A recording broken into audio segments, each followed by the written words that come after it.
In this video, we are covering how to make killer meta ads to get clients in 2025. So if you want to generate qualified leads, if you want to generate some of the best clients that you will ever get and do so via meta ads, this is going to be an absolutely perfect watch for you. We've used this exact framework to take ad accounts from 0 to 300K cash in 90 days and turn around losing ad accounts from losing 30 grand to adding $2 million in ARR in under 60 days, including helping over 400 plus clients with their lead generation. So if you want to make banger ads, this is going to be the perfect video. Not just ads that get leads, but actual clients. And there's a massive differentiation that you're going to need to keep in mind. Trust me, I've seen accounts that are making bad ad creatives, and a lot of times just by tweaking a few things, you are able to basically amend that. So before we get into it, if you want the behind the scenes, look in the description, see where it says free training. And that is going to be a case study of how we took a client from 0 to 180K a month from paid ads in 3 months. Click that, download it, go through it, and you are going to make way more money if you do so. So here's the thing. Everything in your entire business is going to start with your ad creative. Your ads are going to determine the quality of the leads you attract, as well as how much you have to pay in order to get them. So if you put out shit ads into the market, you're going to get shit back. And that's basically just the way that it is. So if you want cheaper leads and cheaper sales calls with better clients who can actually pay you however much you want to demand, so you can scale your business reliably and predictably with paid ads, this is the perfect video for you. So just to basically give you an insight to what I'm talking about, a few weeks ago, we had a client who had 2 8-figure and a 9-figure prospect come through one of our funnels.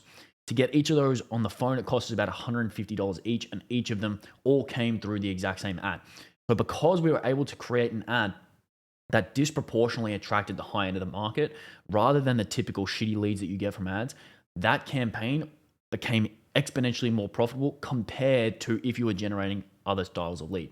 And even if you think about the difference between an 8 or a 9-figure prospect and a 6 to 7-figure prospect, just in terms of lifetime value, it's absolutely massive because they're going to pay more, they're going to stay for longer, they're going to get you better results. And as soon as you start selling into those upper echelons of the market, all of a sudden you start getting access to those types of deals where, 9-figure brand owners, 9-figure clients all know each other, as well as getting that echelon where you say, oh, well, we've been able to work with a $100 million company, $200 million company, and then you can start selling into those easier. So there's just this massive flywheel where when you start working with better clients, you can attract those types of clients through your ads, everything opens up.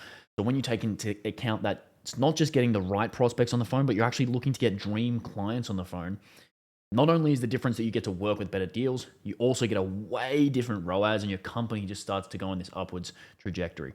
So in this video, we're covering how to create messaging from scratch, what not to say in your ads to attract the high end of the market, the key to crafting angles targeted at higher quality clients, how your messaging needs to change at scale, how to iterate on winning ads, and how many ads to test based on your budget. This is a very, very common question I get. So we're covering all that in today's video.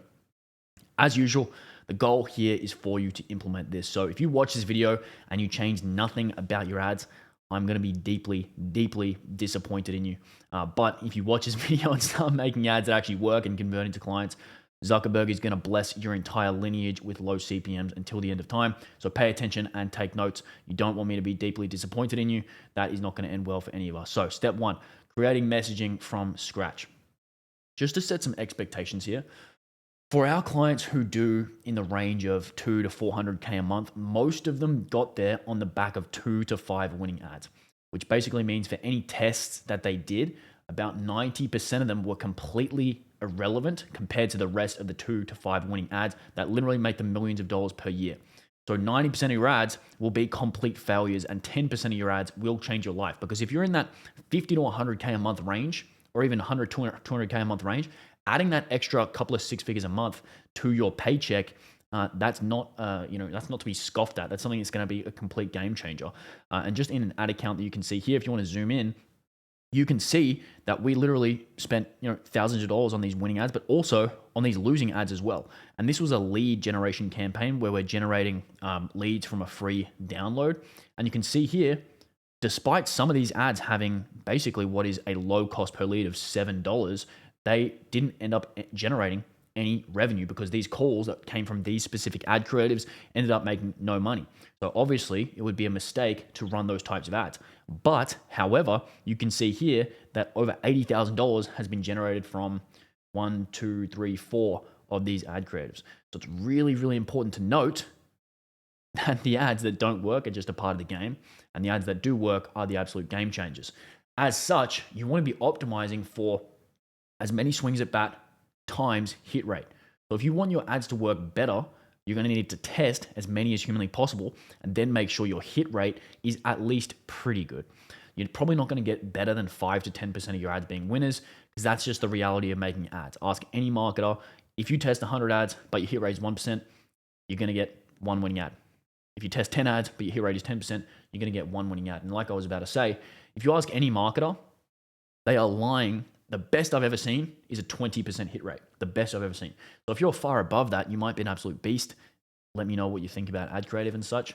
But just keep in mind, swinging at bat and optimizing your hit rate is all you need to do. So what you want to do is you just want to balance this out and maximize how you're using your resources based on where you're weak. So if you're really good at pumping out tons of ad creative, but your hit rate is really low, obviously you need to allocate some resources to your hit rate. If your hit rate is really good, but you're not testing enough, then you'd be looking to test more and build systems for that. In terms of how to make more ads, in terms of how to create more, if you're optimizing to create more swings at bat, learn how to script using AI, install ad production systems in a similar way to like a production line or project management, get a team of video editors because that is typically the constraint when you're trying to test more, and then allocate more time per week for scripting and recording. Really not that complex. Once you start realizing that it is like a production line and it takes a certain kind of system behind the ad creatives to be able to deliver them. And if you want to make better ads, what you want to do is watch videos like this to get better at copywriting, gather insights from customers, better insights from customers to learn how to talk to them in your ads to help convert them, scrape competitor ads and emulate them, and make sure you're not copying losing ads. That's something I see you guys do a lot. Is you'll come to me after you're trying to test stuff for months and you're like, oh, well, why isn't this working? I made all these ads based on someone in my industry. I'm like, I know that guy's ads or that team's ads, and I know they're not working, so you shouldn't be copying them. Next is test more data and make future ads more similar to the ones that worked, meaning test, find winners, and then double down on those winners. Next is stealing ad concepts and formats from adjacent industries, and then saving every good ad you use, and then analyze why it is working. Lastly, you can follow me on Instagram at LeoXMore for ad breakdown. So I pretty frequently post a winning ad and then explain basically why it was winning, or I'll post an ad that I think could be improved and why it could be improved. If you're looking to kind of reverse engineer what makes a good ad, particularly with B2B, obviously the initial goal here is to interrupt the viewer, get them to stop the scroll because they're probably doom scrolling while they're taking a dump.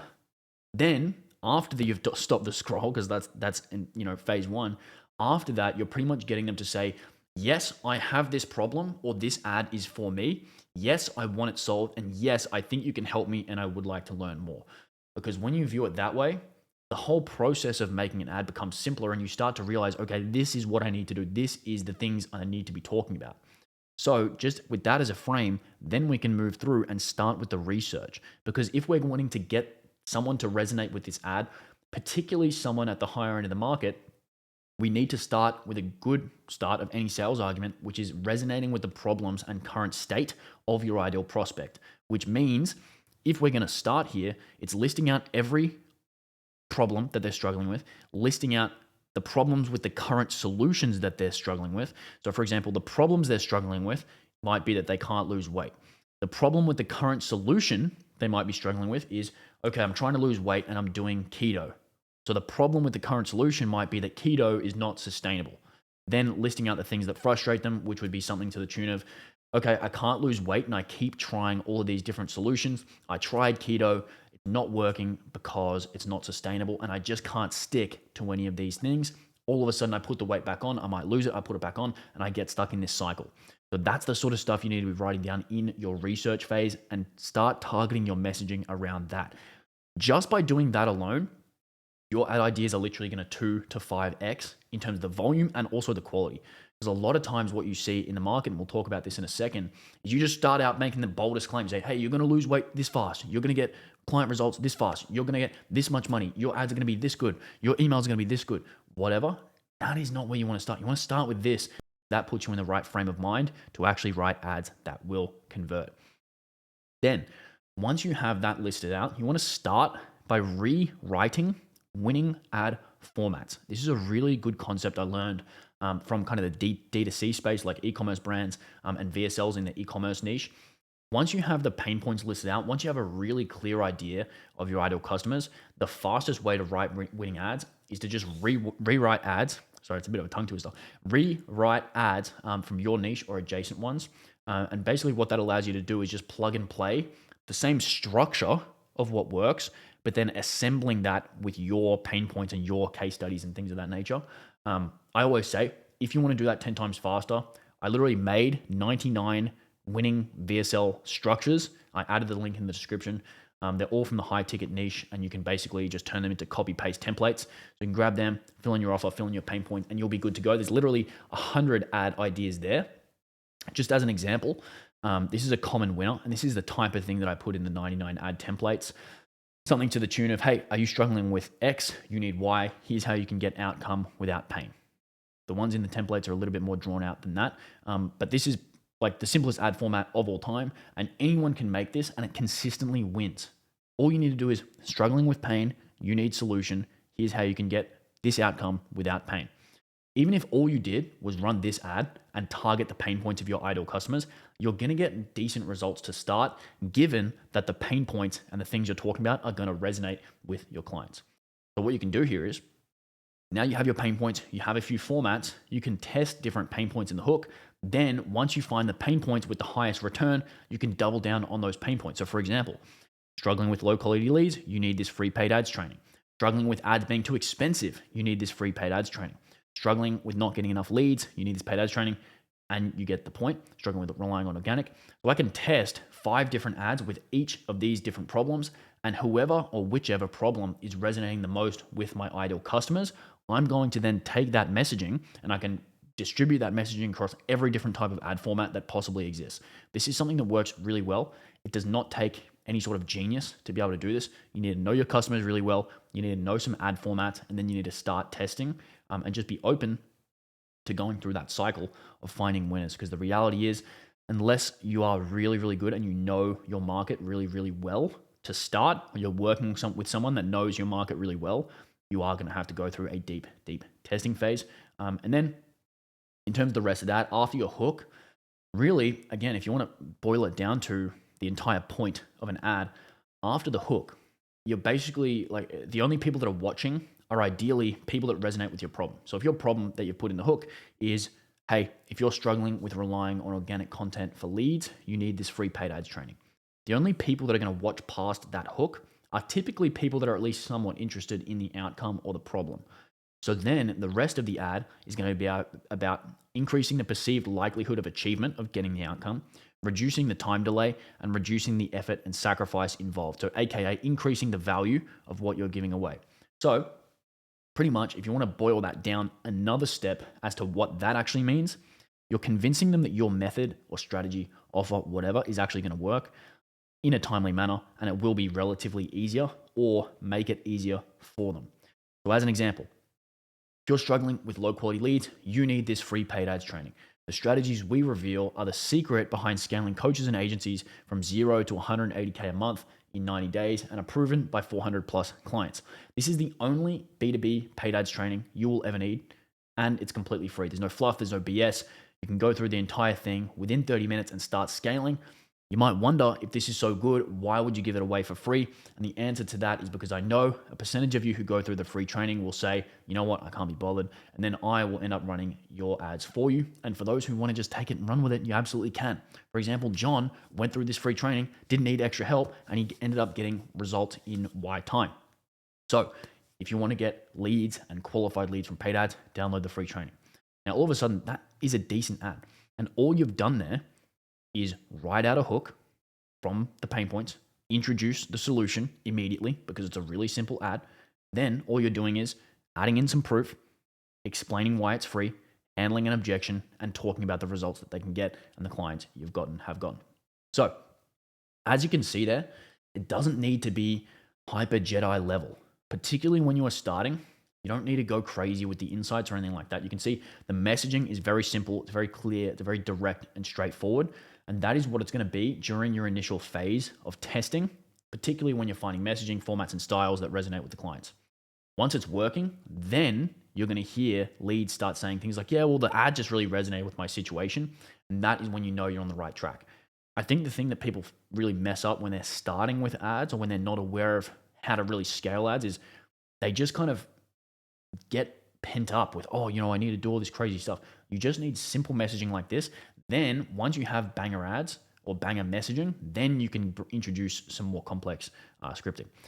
So the action item here is after you watch this video in full to help the algorithm, you want to script 5 ads targeting different pain points for your ideal customers. You want to test them against your current ads or launch them if you haven't launched your ads yet, and then get the winners and create 5 more ads similar to the ones that won, and then cut the losers, obviously, because we don't want to scale shitty ads. That's pretty straightforward. Get that done in the next 24 hours. Next, here's what not to say in your ads. So one thing that I see a disappointing amount is criteria heavy callouts, meaning a lot of people in their ads will say, hey, 9-figure e-commerce stores, realtors over 10K a month, whatever. Everyone does this. And some people get away with it because they have huge customer results and huge kind of status and authority in their markets. But these kind of callouts are not the reason that the ads work. Their ads work despite these callouts being in front of the ads. I see a lot of people like, I reviewed an ad from Simon Beard the other day. He's an Aussie guy, grew Culture Kings to a $600 million exit. His ad structure was really weird. He kind of just did a hook if you're making over $1 million a year, and then he went into this thing about his free content, and it was just really wacky ad structure. I'm sure his ads still work because he's made a $600 million exit. That does not apply to everyone. His ads work despite the weird structure. You do not need to go ahead and put these criteria heavy callouts just to get qualified leads. The reason for that is because it does not emulate organic content at all, and it's not going to resonate with those customers. So we want our ads to merge into the feed rather than stick out like crazy and cause sales resistance. Whereas when your ad is immediately recognizable as an ad, that leads to someone scrolling a lot of times before you can give your offer. And you need to understand, most people, like 90+% of people, are not watching past the first 3 seconds. So if you want people to be aware of what you do at a broad scale in your market, you need to be talking about what you deal with very early in the ad, particularly with B2B. You need to talk about what you're dealing with very, very early in the ad. When you are doing these audience callouts, it just wastes precious, precious seconds. And while you might think that you're getting a qualified audience, quote unquote, because you're saying 8-figure e-commerce brands or whatever, when you use a callout like that, they are not being qualified as having the problem that you solve. So for example, if you get a 7-figure e-commerce brand to watch your ad, basically because you call out 7-figure e-commerce brands in the first sentence, that does not mean that they need help with Google ads, or that does not mean that they need help with TikTok strategy or whatever you help them with. The reason that you want to have them watching the ad is that they're a qualified person. Qualified also includes being qualified for the problem. So what ends up happening is you lose the precious seconds and you lose the opportunity to show the prospects how much you understand them, and you immediately commoditize yourself as an ad that looks the exact same as everyone else in the feed. And basically the thing is, when you use messaging, it's the exact same as everyone else. It leads to an instant scroll. So what I'd recommend instead of doing the audience callouts is essentially going heavy on the problems, going heavy on resonating with the prospects immediately. So go in with the hook, then go in with the lead, which is basically where you're connecting the hook to the offer, and start trying to resonate with the prospects. Start trying to give them something that they're interested in. Start talking about solving a problem that they're really in pain about. So for example, if you did want to attract an 8-figure e-commerce brand, things that work are things that are already in their mind. It's things like you feel like your email flows aren't converting. It's things like your landing pages aren't converting. It's things like the reason your ads aren't working is X, Y, and Z. It's things like this TikTok strategy took my brand from 8 figures to 9 figures. It's things like that. Not, hey, if you're an 8-figure brand, come talk to me. It's a different framing when you enter that way. The next thing is possibly my favorite. It's my favorite thing to see someone saying in an ad because I just laugh at them. If you make crazy claims in your ads, like 20 clients per day or you don't pay, I'm extremely disappointed in you. Even if you watch this whole video and implement everything I talk in this video, I'm extremely disappointed in you for your previous actions, because I see this a ton. I see a hyper bold claim where you're going to get this crazy result, and then you basically bait and switch that lead on a sales call. I cannot explain to you enough how shitty of a way this is to build a business, because you attract shitty clients. You're going to hate your business. You're going to get 100 DMs a day from people saying, nice try, Diddy, which I hope you do because you deserve it. You are not a serious person if you do hyper bold claims in your ads in 2025. Bait and switching is cringe. Grow up and get a grip. Just plain and simple. The reason is whenever you make massive claims like this, it might work, but the types of clients you get are so much worse than the ones you get by resonating with them really deeply. Like, for example, a nine-figure client, 8-figure client, 7-figure client, the rate by which they respond to shit like this is so much lower. And the types, even if you do get an 8-figure client, the type of individual that responds to this type of messaging in 2025 is just inherently low IQ most of the time. More often than not. Obviously, there are outliers, but the type of person that responds to this type of thing is generally not that smart. Obviously, smartness is probably not the right word, but they're generally just in the wrong headspace. And that is not the type of person that you want as a client because it just doesn't work out. 3, and this is potentially a controversial one, but saying a crazy result in the hook of an ad, this can work. It can work really well, especially if you have a crazy result. It is, of course, good to say in many cases when followed up with the right messaging. However, what I have found is that the best clients in the 8 to 9 figure range are typically not attracted by saying, here's how we went from 0 to this in Y time. More often, they're attracted to solving specific problems in their business and they don't watch anything that doesn't directly apply to them. Like I said, unless it's something that immediately appeals to them, they just don't watch it. So you can use a massive, crazy result in the hook if you follow that up with talking about the specific problems that you solved in order to get there. But this is a very fragile thing. What I would do is I'd recommend if you have a crazy result, definitely still test it, but just be aware of the types of clients that are coming in from that ad. Because what I found was that when we would test saying a crazy result in the hook, it would work, but the types of leads that would come through that specific ad were never really as qualified as the types of leads that would come through the ads about specific problems. So just keep that one in mind. I know this is a bit of a controversial one because saying a big result in a hook is really strong usually, but again, you're always keeping in mind what is going to resonate with my absolute ideal dream customer. And that is what you want to bring up as soon as you possibly can in the ad. Because when you're trying to build that rapport, when you're trying to build that trust, you don't have very long to do so. So here's the key to basically creating ads that are targeted at higher quality clients, and it's problem or specific problem-based ads.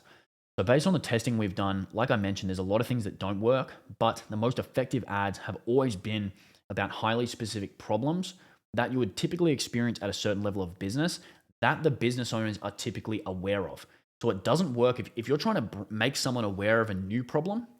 That takes a little bit longer and it's going to have a little bit higher of a cost per result in order to convince them that that problem exists. Now, sometimes you have to do that, but those ads don't work as well as the ones that are talking about problems that they're already aware of. So for example, if they're already aware that their landing page is leaking conversions, that's something you're going to talk about. If they're already aware that they're overweight or they've got that bit of belly fat, or they're already aware that their CRM is all over the place, then that is what you want to talk about. And the key here is you need to talk about it in the way that they're already thinking about it. So for example, with CRM leakage, rather than talking about all the techie stuff that you do with a CRM, what you're going to talk about is, hey, if you just feel like your CRM is everywhere and you have a suspicion that you might be leaking leads and you could monetize it better, here's what you can do. So you can note there, it's not about, hey, if your CRM isn't completely optimized in 647 automations, no one's thinking that. You want to think about what are the exact words and what's the exact conversation that's already going on inside my ideal client's head, and then entering that conversation within the hook of the ad. When you can do that, you are absolutely on. And where you can gather that information is from your sales calls and from talking to your clients. Because when they say that stuff, you should be thinking, oh shit, light bulb, that is my next ad hook. And that's going to work really well for you. Other things that work is things like tracking, things like systematic errors that are preventing them from scaling, and then conversion-based offerings and unique problems. So I did mention a second ago that if you have to introduce a problem to what they're talking about, like if you have to basically say, hey, if you're struggling with this, then this is the real reason why, that is still a really good argument. And here's why. It's called a unique problem mechanism.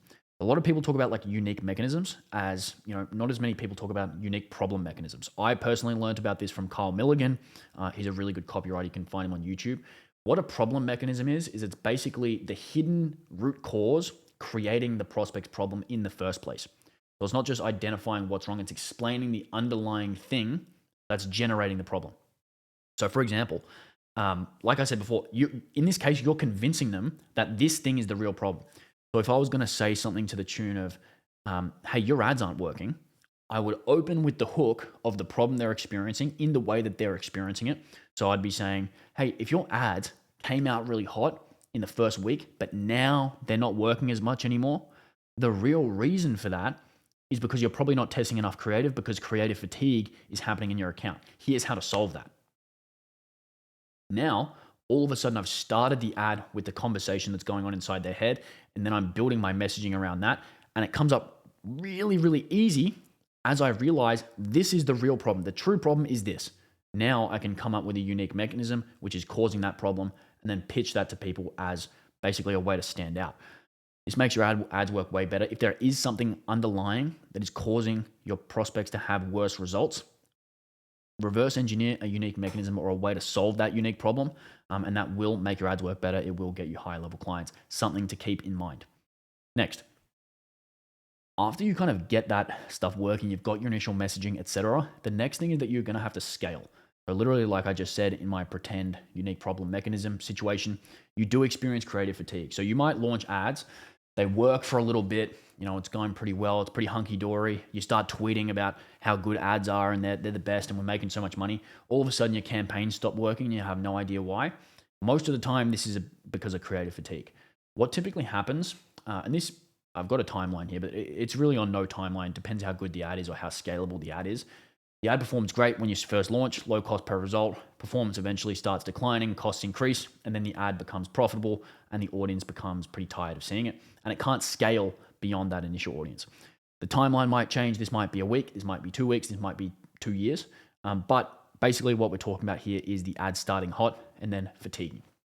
Realistically here, scaling without creative testing is just going to choke your growth. If you stop testing ads while scaling, you're basically saying, okay, this creative is going to work forever. And really that never happens. So you need a pipeline of ads ready to plug in as performance drops, while remembering that not every ad is going to be a winner. So again, I know a lot of marketers, they pretend like they've never had a shitty ad, but realistically, the best ads guy I know has a 20% hit rate on his ads. So it's like, why are you not just testing a ton of ads? Because that is clearly where the opportunity is. Particularly because each ad creates such vastly different results. So what we want to do is maximize probability of success and then take a bunch of swings at bats so we can generate predictable results. And pretty much what you need to know is when you're scaling, you're going further and further into a colder audience. So at the end of the day, there's a small percentage of the market that's ready to convert, that's really easy to convert. There's a small percentage of the market that's really easy to convert.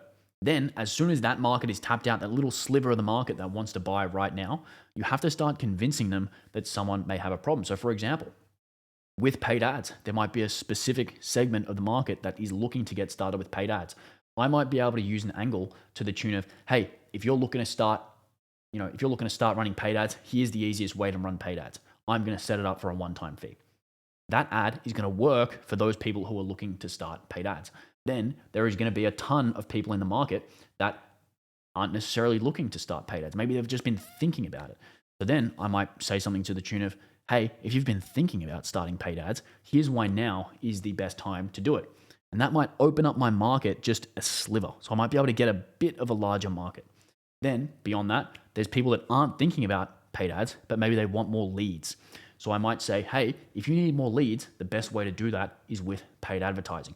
So now I'm opening up my market even further and I'm allowing myself to scale because there's more people in that segment.